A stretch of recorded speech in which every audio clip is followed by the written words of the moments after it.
We at Airidis want to solve the problem of vision impairment by restoring vision to people up to the point of total blindness.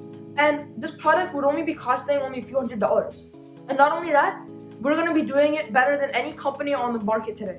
Globally, more than 2.2 billion people have a form of vision impairment or are blind, and an additional 50,000 people lose their sight each year. The legally blind total more than 1 million Americans, or if we think about it on a smaller scale, with every 4 school children, there is one of them that has a serious vision problem. Normal e-sight glasses today that help improve vision cost around $10,000, but using our technology, we can significantly lower these prices. I'm gonna take a guess of what you're thinking. You want to restore vision to people who are fully blind for just a few $100s? The answer to that question is yes. Yes, we can. That's exactly what we want to achieve, but we should first understand the different levels of blindness. Most people think of blindness in the simplest terms, a person who can't see. But blindness is more complex than that. In fact, there are many different types of blindness and visual impairments. Some blind people truly see nothing, while others see light, shadows, or objects that are close by. Vision loss can begin at birth, or it can gradually decline throughout your lifetime, and it can stem from a problem with the eye or in the brain. Vision loss is not a selective thing. It can happen to anybody. You, your parents, your friends, your child, anybody else. The prevalence of legal blindness is estimated to increase from 1 million in 2017 to 2.1 million in 2050. And this is why we think Airidis is going to have a big impact on the future of these people and the condition that they live with every single day. To actually restore vision to these people, we're going to be using an AI program called Yolo to actually detect objects in the world using a live video from a camera feed, as well as brain-computer interfaces, which are devices that allow communications between a computer and your brain to send that information to the brain, allowing the user to easily know where objects are. But you're probably asking, what is Yolo, and why are we using it if we already have a camera? Well, Yolo, which stands for You Only Look Once, is a real-time object detection algorithm, and it's one of the most efficient at that. The algorithm can look at an image, and after looking at it just one time, it can make predictions for objects, hence the name, You Only Look Once. Afterwards, it then outputs those recognized objects together with bounding boxes to show exactly where and what objects are. But why are we using Yolo if we already have a camera? Well, it's because, if you think again, these people have been blind most of their lives. And with Yolo, we can use the object detection to show where and what objects are. So for example, if a blind person hasn't never seen a chair before, we could have bounding boxes around a chair and show the blind person that that object is in fact indeed a chair. Furthermore, we can augment their vision in other ways, since what we're really doing is just sending a processed video feed to the brain.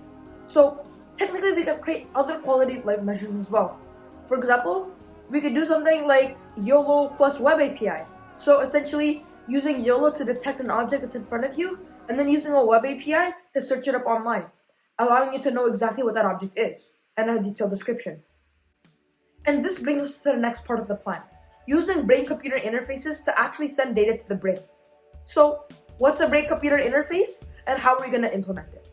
Well, simply put, brain-computer interfaces, or BCIs, are devices that can take in information from the brain and send that data to a computer, or vice versa. The computer can do a range of things with that data, for example, graphing brainwaves or controlling prosthetics. If you're wondering how you can get this data, we're going to be using neural lace. Neural lace is essentially a body of electrons that's ultra thin and can be used to detect brainwaves from the brain. It's actually made and patented by Elon Musk's company Neuralink. So we can develop an application for this that takes advantage of Yolo and their system to essentially restore vision to the blind.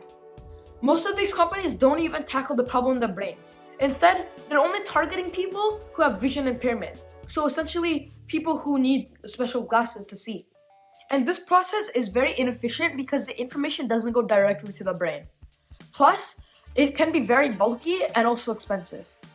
Our design allows people who have a problem not just in the eye, but maybe in the optic nerve or brain to be able to see again, since what we're doing is augmenting the brain directly. And because of Yolo and the BCI approach, we can make it incredibly lightweight, non-bulky, as well as being very efficient, as it only takes a minimal amount of steps. In fact, you might not have known how much this technology has improved in the last decades. Recently, a paralyzed Brazilian man using similar tech was able to regain their sense of touch. And way back in 1978, a prototype with a BCI containing 60 arrays was implanted to a person's visual cortex and succeeded in producing phosphenes, the sensation of seeing light. Another recent event in the field is where researchers are trying to restore vision to monkeys using similar methods to ours and make them navigate a maze. And I think all of this just goes to show the value of our technology and how close we are from turning up blindness from a condition that ruins or hinders millions of lives to something that we can target and cure. Ryan Lamb, Archie Show, and myself are all co-founders of this company. And if you would like to learn more, you can check out the website at Airidis.com. It also includes a helpful one-pager and an article that details all of the technology that we're using. Thank you.